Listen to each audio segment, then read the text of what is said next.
नोएडा एक जगह है, इंदिरापुरम एक जगह है, गुड़गांव एक जगह है, वहाँ आमतौर पर घर खरीदते हैं जो दिल्ली से सस्ता मिल जाता है और अच्छा घर मिल जाता है। मैंने कहा रिटायर हो जाएंगे, रिटायरमेंट के बाद कितने पैसे आपके पास होंगे, जिंदगी भर की बचत? बोले सर मैंने कुछ स्कीम्स में पैसा लगा रखा है, लेकिन मेरे पास 10-15 लाख रुपए कैश होगा, और जो स्कीम्स मैंने इन्वेस्ट किया हुआ है, मैंने सही टाइम पे इन्वेस्ट कर दिया था, तो मुझे महीने का 50-60-70 हज़ार रुपये वहाँ से आता रहेगा, जिससे मेरे खर्चे निकलते रहेंगे, मेरी फैमिली सेफ रहेगी, मतलब हस्बैंड वाइफ हम सेफ रहेंगे। मैंने कहा बढ़िया है। मैंने कहा सिनेरियो नंबर 2 सोच के देखिए जरा। फिर मैंने ये भी पूछा आपके बच्चे करते क्या हैं? तो उन्होंने कहा कि सर मेरा एक बच्चा तो सॉफ्टवेयर की दुनिया में है, एक बच्चा मेरा मीडिया में ही, जर्नलिज्म में ही काम करना चाहता है, वो अभी पढ़ रहा है, जल्दी ही नौकरी शुरू कर देगा।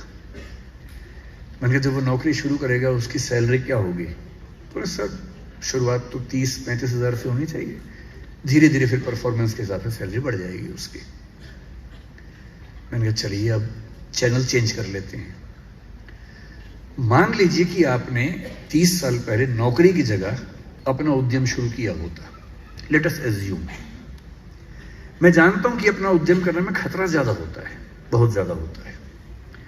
1000 में एक उद्यम बेहद सफल होता है, जिसको आप देखते हैं अखबारों में, स्टार्टअप, और वो क्या बोलते हैं, यूनिकॉर्न।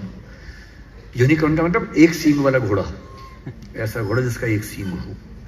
एक माइथोलॉजी है यूरोप की, उसमें यूनिकॉर्न का जिक्र आता है।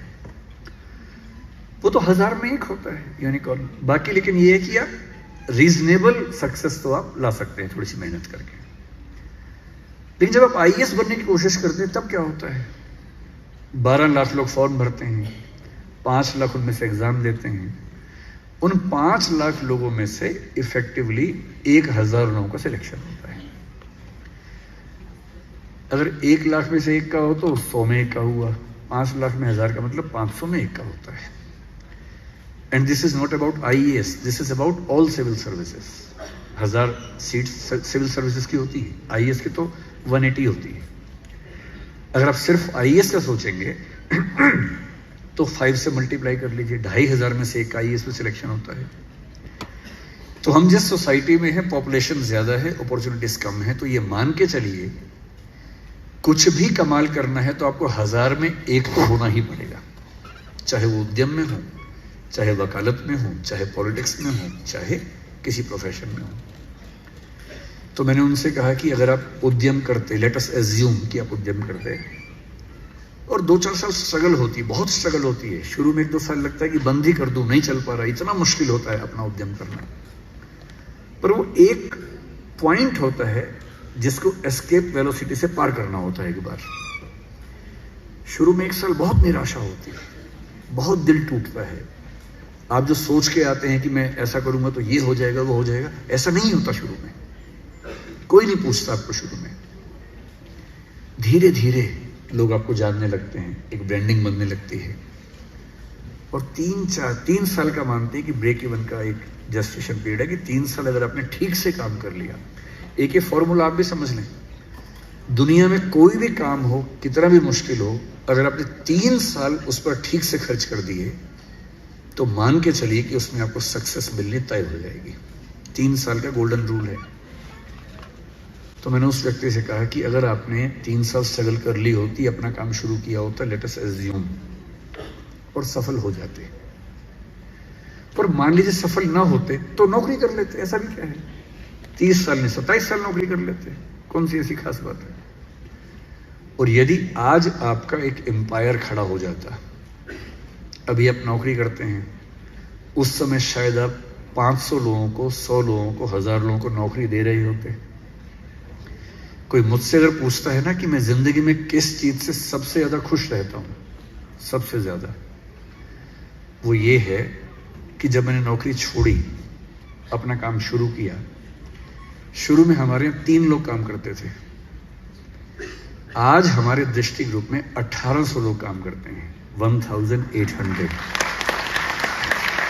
और मुझे सबसे बड़ा सुकून इस बात का है कि 1800 परिवार चल रहे हैं मेरे उस एक फैसले से। और यदि आप उद्यम करते हैं, उनसे मैंने कहा और एज्यूम करते हैं कि 30 साल की मेहनत के बाद आपका उद्यम जो है आपकी अभी की सैलरी से शायद 50 गुना ज्यादा कमा रहा होता। उस कंपनी की वैल्यू आपकी सैलरी से शायद 1000 गुना ज्यादा होती है, ऐसा वैल्यूएशन होता है। और आपका बच्चा अपना काम शुरू करना चाहता। आज आप 2.5 लाख रुपए कमाते हैं, आपका बच्चा 30,000 से शुरू करेगा, पूरी स्ट्रगल वैसी की वैसी करेगा। अगर आप उद्यमी होते, आपका बच्चा वहां से शुरू करता जहां आपने छोड़ा है, और पूरी एक पीढ़ी की मेहनत आपको एक्स्ट्रा मिलती जो अब नहीं मिलेगी। इसलिए नौकरी अच्छी है, पर नौकरी इतनी अच्छी भी नहीं है कि उसके लिए पागल हो जाना है। करेज क्यों नहीं आ सकता हमारे अंदर, साहस क्यों नहीं आ सकता है? कम से कम एक चांस लेने के लिए, खतरा उठाने के लिए, ट्राई करने के लिए क्यों नहीं कोशिश करनी चाहिए? और इसलिए मैं आप सबसे जो कहना चाह रहा हूं वो ये, अपने स्वधर्म को ठीक से पहचानिए। आप जीवन से क्या चाहते हैं ठीक से पहचानिए। अगर आप चाहते हैं पैसा कमाना, तो सबसे अच्छा है अपना उद्यम, अपना स्टार्टअप, अपना बिजनेस, अपना काम, सेल्फ एम्प्लॉयमेंट।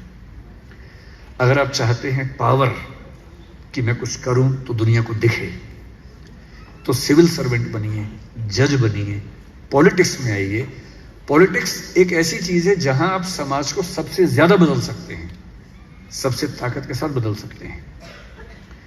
यदि आपको चाहिए जीवन में शांति, सुकून, तो फिर एक ऐसी नौकरी या एक ऐसा उद्यम जैसे खेती का काम। आप तो सिक्किम में रहते हैं, मैं कल आते हुए रास्ते में सोच रहा था कि सिक्किम के युवा अगर अपना स्टार्टअप शुरू करें ऑर्गेनिक फार्मिंग का ही, आपको अंदाजा नहीं है दिल्ली में क्या हाल है। दिल्ली में किसी शॉप के ऊपर लिख दीजिए ऑर्गेनिक फार्मिंग के प्रोडक्ट्स मिलते हैं, वहां लाइन लग जाती है, लोग पागल हो जाते हैं। वो केमिकल पेस्टिसाइड्स और केमिकल फर्टिलाइजर्स खा खा के इतने पगला चुके हैं हम लोग, जिस शॉप पे लिखा हो ऑर्गेनिक प्रोडक्ट्स, मतलब अजीब हाल हो जाता है। सिक्किम के युवा, जब आपका स्टेट दुनिया का पहला स्टेट ऐसा है जहां ऑर्गेनिक फूड मिलता है सिर्फ, आपके पास तो दी हुई ब्रांडिंग है पहले से। उस ब्रांडिंग का इस्तेमाल करके अगर आप दिल्ली में, और दिल्ली ही क्यों, दुनिया भर में, आजकल तो एक एप्लीकेशन बनानी है, ऑनलाइन ऐप बनानी है, दुनिया भर में प्रोडक्ट सेल करना है। और अगर आप ऐसा कोई प्रोडक्ट लाएं और सिक्किम में 10-20 यूनिकॉर्न खड़े हो जाएं, यूनिकॉर्न का मतलब है कि ऐसी कंपनी जिसकी वैल्यू $1 बिलियन की है। $1 बिलियन का मतलब आज के जमाने में होता है लगभग 10,000 करोड़ रुपए या 9,000 करोड़ रुपए। वैल्यू, इनकम नहीं, वैल्यू, कंपनी की वैल्यू इतनी है। और ये आजकल बहुत मुश्किल नहीं होता है, बस 2-3 साल की गंभीर स्ट्रगल। फिर कल मैं एक बात और सोच रहा था, जब मैं बागडोगरा से यहां आया, मैंने कल महसूस किया कि जो north eastern part of country है, जिसमें सिक्किम भी है, बाकी राज्य भी हैं, हम तो दिल्ली में रहते हैं। मुझे दिल्ली से कहाँ जाना होता है, मैं बॉम्बे अक्सर जाता हूँ, इलाहाबाद जाता हूँ, लखनऊ जाता हूँ, जयपुर जाता हूँ। जहाँ भी जाना होता है, अगर मैं सड़क से जाऊँ तो कुछ घंटे, बॉम्बे तो अब 12 घंटे का हो जाएगा, पहले 24 घंटे का था। और फ्लाइट हर जगह की है, फ्लाइट में बैठे 2 घंटे बॉम्बे, 1 घंटा इलाहाबाद, आधा घंटा लखनऊ, आधा घंटा जयपुर, बात खत्म, पहुंच गए। अब मैं सिक्किम आना चाह रहा हूं, कल को शायद मैं अरुणाचल जाना चाहूं, नागालैंड जाना चाहूं, मैं बहुत आसानी से पहुंच नहीं पा रहा हूं। यह दिक्कत तो सब लोगों के साथ है। आपका दिल्ली के साथ, देश के बाकी हिस्सों के साथ कांटेक्ट इतना कमजोर है, चिंता की बात है। पर यह चिंता केवल सरकार के लिए क्यों है? एक रास्ता भी तो है। कल मैंने रास्ते में एक चीज सोची, आपसे शेयर करता हूं, शायद आप में से कोई इस रास्ते पर चलना चाहे। हवाई जहाज तो उसके लिए बहुत बड़ी पट्टी चाहिए होती है। मुझे पता है कि यहां पड़ोस में एक हमने एयरपोर्ट बनाया है जो मौसम की वजह से कम चल पाता है। हेलीकॉप्टर एक बहुत बड़ा स्ट्रक्चर होता है जिसको मैनेज करना आसान नहीं होता है। अगर आप टेक्नोलॉजी को ठीक से समझते हो तो अभी दुनिया के कुछ देशों में एक्सपेरिमेंट्स हुए हैं, एक्सपेरिमेंट सक्सेसफुल हो चुके हैं। आप यूट्यूब पर सर्च कीजिए, मिल जाएंगे आपको। क्या एक्सपेरिमेंट है? एयर टैक्सी का, हवाई टैक्सी। कई कंपनियों ने अलग अलग तकनीक से यह प्रयोग करके देख लिया है। ऊबर इस पे कुछ एक्सपेरिमेंट्स कर रहा है। हमारे प्रधानमंत्री श्री नरेंद्र मोदी की बात भी ऊबर कंपनी के मालिक से 3-4 साल पहले हुई कि ऊबर टैक्सी हम चलाएंगे, एयर टैक्सी चलाएंगे दिल्ली में जल्दी ही। दिल्ली से गुड़गांव जाने में 1 घंटा लगता है, एयर टैक्सी 8 मिनट लेगी मैक्सिमम। टैक्सी कैसे काम करेगी? आपने ड्रोन देखे हुए हैं, हेलीकॉप्टर भी तो एक तरह का ड्रोन ही होता है। एक कार जैसा इंस्ट्रूमेंट है जिसपे 4 पंखे लगे हैं, वो ड्रोन बन के उड़ता है और एक जगह से दूसरी जगह ले जाता है। बैटरी ड्रिवन चीजें भी आनी शुरू होने वाली हैं जो कि बहुत कॉस्टली नहीं पड़ती हैं ऑपरेट करने में। मैं कल ही सोच रहा था कि नॉर्थ ईस्ट में अगर कुछ ऐसे युवा हों, कुछ सिक्किम में हो, कुछ अरुणाचल में हो, नागालैंड में हो, त्रिपुरा, मिजोरम, मेघालय में हो, और मिलके कुछ ऐसी कंपनियां बनाएं सरकार की पॉलिसी से बात करके, और मेरे ख्याल से सभी राज्यों के मुख्यमंत्री दिल्ली में बात करेंगे ही करेंगे। सिविल एविएशन मिनिस्ट्री से, होम मिनिस्ट्री से परमिशन जो रिक्वायर्ड है वो लेने के बाद ऊबर जैसी कंपनियों से टाई अप करके जैसे भी करना चाहें, अगर हमारे पास एयर टैक्सी का एक अच्छा मॉडल बन जाए। कल जब मैं तीस्ता के पास से निकला, मैंने अपने ड्राइवर साहब से पूछा, क्योंकि पुल 1-2 टूट गया बता रहे थे, बहुत मिट्टी मलबा जमा था। मैंने उनसे पूछा कि जैसे नदी के सामने जो गांव है, अगर मुझे यहाँ से वहाँ जाना हो, पुल तो टूट गया, कैसे जाएंगे? उन्होंने बताया कि यहाँ से वहाँ जाने के लिए 50 किलोमीटर पीछे जाके एक पुल पार करके आना पड़ेगा, क्योंकि अभी पुल टूट गया है। और मैं सोच रहा हूं कि मान लीजिए इस नदी के इधर और उधर 2 दोस्त रहते हैं, या किसी बच्चे का घर इधर है, स्कूल उधर है, अब वो कैसे जाएगा? और ऐसा क्यों ना हो कि इस राज्य की भौगोलिक स्थितियों को देखते हुए हमारे पास एयर टैक्सी के छोटे छोटे मॉडल्स बहुत जगहों पर हों, जो बहुत कम फीस पर वो सारा डिस्टेंस ट्रेवल करने में हेल्प करते हैं। और ये उद्यम बाकी राज्यों के लोग यहाँ के करें, क्या इससे बेहतर नहीं है कि सिक्किम के बच्चे ये उद्यम करें? और सिक्किम के टूरिज्म के डेवलपमेंट में सिक्किम को फायदा हो, ये तो होना ही चाहिए। इसलिए मेरा आप सबसे रिक्वेस्ट ये है, आपको सिविल सर्विस की तैयारी करनी, मैं बता ही दूंगा, वो तो मेरा काम है ही, मैं रोज वही बताता हूँ। तो मैंने अभी तक आपके 2 सवालों को एड्रेस किया, एक अंतिम सवाल टीचर्स वाला और एक थोड़ा सा मोटिवेशन लेके बात समाप्त करूंगा, क्योंकि मुझे अंदाजा है कि काफी ज्यादा हो गया होगा, टाइम कितना हुआ मुझे पता नहीं, पर जो भी हो गया। मोटिवेशन को लेकर आपको जब भी ऐसा लगे कि आप डीमोटिवेटेड हो रहे हैं, देखिए मोटिवेशन के 2 तरीके होते हैं। एक तरीका होता है हवाई किस्म का तरीका, मेरे जैसे किसी स्पीकर को बुला लीजिए, ये हवाई तरीका है, इससे कुछ बात बनती नहीं है, लगता है कि बात बन गई, बनती नहीं है। और कई मोटिवेटर्स तो मैंने ऐसे देखे हैं जो मंच पे आके आग ही लगा देते हैं, यस यू कैन, सब बोलेंगे यस वी कैन, सबको लगता हो गया। वो असर रहता है आधे घंटे तक, जैसे गुब्बारे में हीलियम गैस भरते हैं, गुब्बारा उड़ता है, गुब्बारे को लगता है कि मैं तो महान हूं, मैं तो हवा में हूं, आसमान में हूं। थोड़ी देर में गैस खत्म हो जाती है और गैस खत्म होते सूख कर नीचे आता है गुब्बारा। एक तो वैसा मोटिवेशन है कि मैं थोड़ी आग लगा दूं, 10 बार जोर से बोलूं, आप भी बोले जोर जोर से, एकदम खून गर्म हो जाए, आप बाहर निकले, आपको लग रहा है कि आप कुछ भी कर सकते हैं, आधे घंटे बाद लग रहा है अरे हम तो वैसे के वैसे हैं। एक तो वो मोटिवेशन है जो आधे 1 घंटे वाला होता है, उसमें मेरा कोई इंटरेस्ट नहीं है, ना मैं वैसा मोटिवेटर बनना चाहता हूं।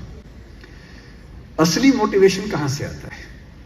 एक तो असली मोटिवेशन ऐसा नहीं होता कि 1 साल में एक स्पीच सुनी, 1 साल के लिए मोटिवेट हो गए, नहीं।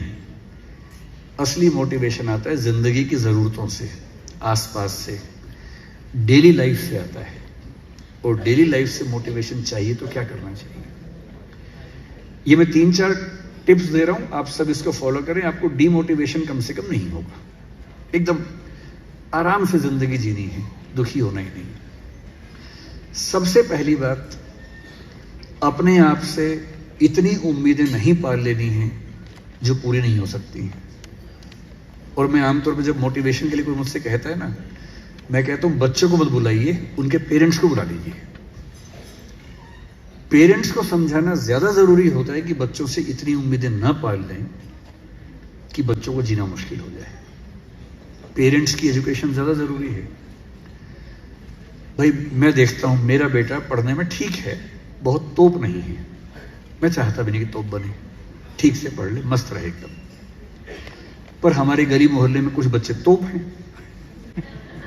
उनके माता पिता रात दिन लगे रहते हैं, मम्मी फिर से 10th क्लास कर रही हैं, पापा भी 10th क्लास कर रहे हैं, बच्चा भी कर रहा है, रात दिन माँ बाप भी पढ़ा रहे हैं उसको, बच्चा पढ़ रहा है, पूरी फैमिली 10th क्लास कर रही है, और बच्चे के 10th क्लास में 99.8% मार्क्स, उसके बाद भी दुखी 0.2 क्यों नहीं आए, और हमारे वाला 50 में खुश रहता है कि बहुत आ गए, काफी है, इससे ज्यादा क्या करेंगे।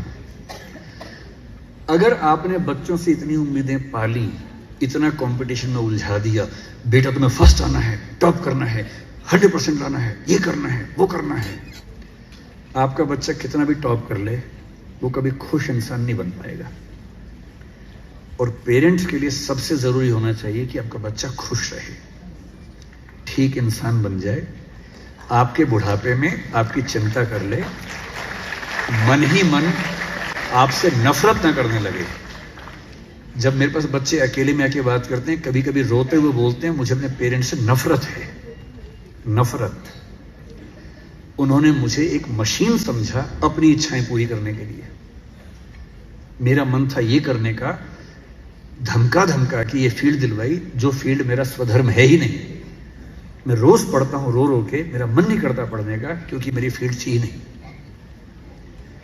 इसलिए आप सबसे कह रहा हूं, हर व्यक्ति हर काम नहीं कर सकता, पर हर व्यक्ति कुछ ना कुछ अच्छा कर सकता है, और वो कुछ ना कुछ अच्छा क्या है, जो आपका स्वधर्म है। इतनी उम्मीद मत पालिए।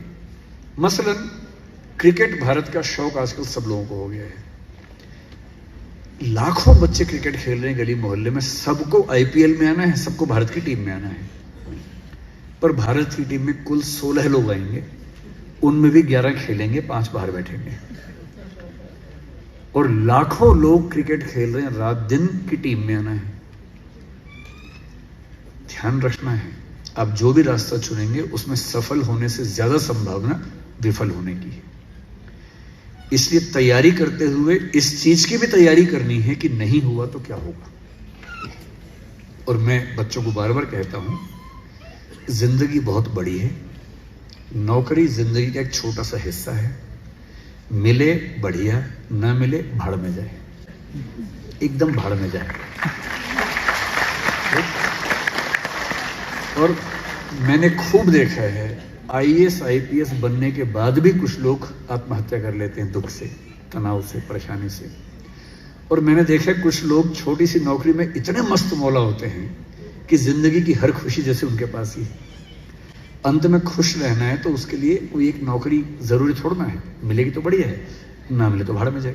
तो अपना तकिया कलाम बना लीजिए। तकिया कलाम का मतलब अपनी एक पंच लाइन बना लीजिए, अपनी एक मिशन स्टेटमेंट बना लीजिए कि ताकत लगाएंगे पूरी, पूरी ताकत से कोशिश करेंगे कि जो मैं चाहता हूं, जज बनना है, पॉलिटिशियन बनना है, आईएएस बनना है, जो बनना है बनूं, उद्यम करना है उद्यम करूं, स्टार्टअप करना है स्टार्टअप करूं।